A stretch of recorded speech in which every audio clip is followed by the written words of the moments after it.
Imaginez qu'on nous demande de dériver la fonction 2x moins 1 à la 3. À ce moment-ci, dans notre parcours du cours de calcul différentiel, on est en mesure de se demander si ça va se dériver comme x à la 3. On a vu dans les cours précédents que la dérivée de x à la 3, ça serait 3x à la 2. Ici, bien, on est en mesure de se demander si la dérivée ici serait 3 fois 2x moins 1 à la 2. Pour l'instant, c'est une devinette. On ne peut pas être certain absolument. Sauf si on trouve une autre façon de dériver 2x moins 1 à la 3. Par exemple, je pourrais utiliser la règle pour le produit de trois fonctions. Pour dériver 2x moins 1 à la 3, je pourrais réécrire mon 2x moins 1 comme le produit de 2x moins 1 fois 2x moins 1 fois 2x moins 1 et dériver tout ça. Ce qui donnerait la dérivée de 2x moins 1 fois 2x moins 1, 2x moins 1, plus 2x moins 1 fois la dérivée de 2x moins 1 fois 2x moins 1, plus 2x moins 1, 2x moins 1, fois la dérivée de 2x moins 1. Ce qu'on peut constater ici, c'est qu'on a trois termes qui sont identiques. Ce qu'on a ici, c'est 3 fois 2x moins 1 à la 2 fois la dérivée de 2x moins 1. Ce qu'on peut constater, c'est que c'est pas 3, ça ressemble à 3 fois 2x moins 1 à la 2, mais il y a cette partie qui s'ajoute. La dérivée de l'intérieur de la parenthèse. Juste pour être certain, essayons-le aussi avec une puissance plus élevée, 2x moins 1 à la 4, que je réécris comme étant 2x moins 1 qui se multiplie par lui-même 4 fois pour pouvoir utiliser la règle pour la dérivée d'un produit. En appliquant la règle 3 fois, on pourra écrire la dérivée comme étant le résultat de cette somme.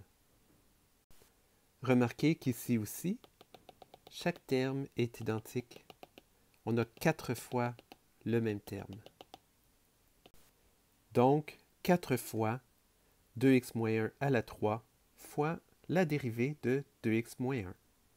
Ici aussi, si on regarde la première partie, ça ressemble à la règle pour une puissance de x, mais où on a multiplié en plus par la dérivée de l'intérieur de la parenthèse. Remarquez que je n'ai pas du tout utilisé la fonction qui est à l'intérieur de la parenthèse. On pourrait mettre n'importe quoi dans la parenthèse. Si on a f de x qui est égal à une parenthèse à la 4, par le même procédé, on pourrait établir que f' de x est égal à 4 fois la parenthèse à la 3 fois la dérivée de ce qui est dans la parenthèse.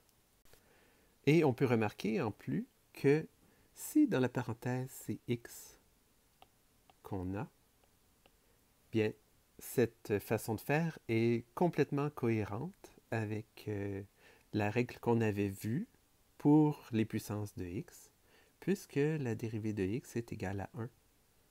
On aurait 4x3 fois 1, 4x3.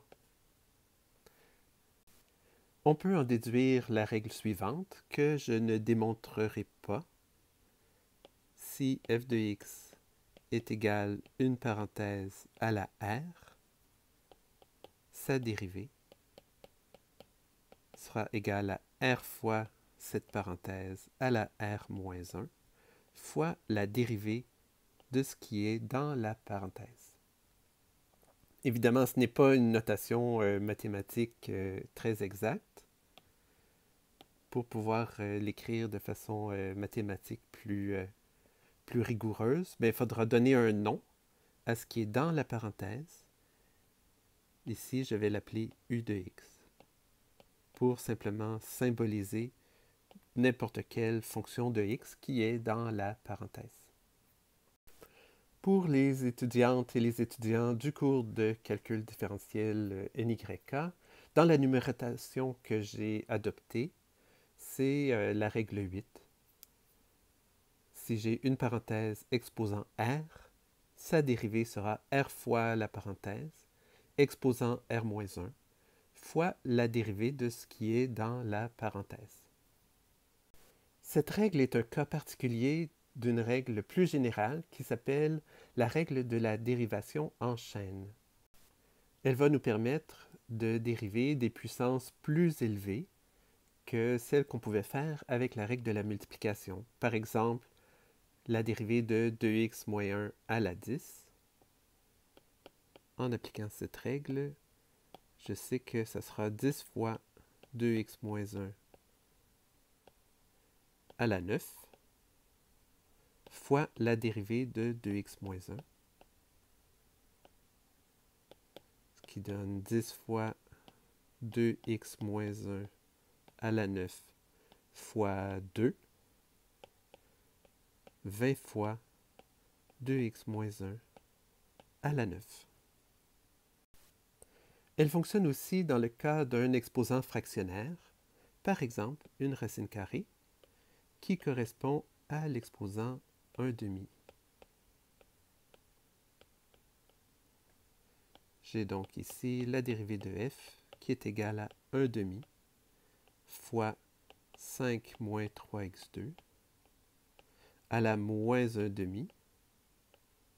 1/2 moins 1, ça fait moins 1/2, fois la dérivée de 5 moins 3x2. Ici, ça fait 1/2 fois 1 sur 5 moins 3x2 à la 1/2 fois la dérivée de 5 moins 3x2. La dérivée de 5 sera 0, moins 6x. Après simplification, on a moins 3x sur racine de 5 moins 3x à la 2. La règle fonctionne aussi dans le cas d'exposants négatifs.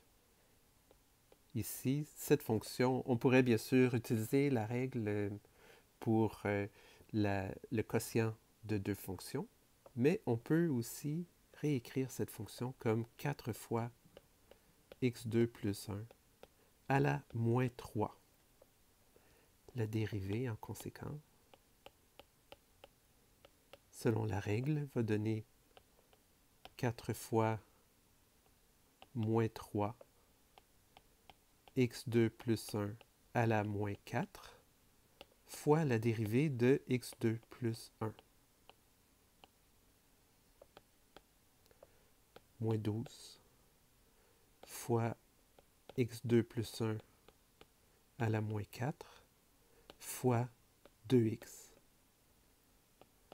Ce qui donne moins 24x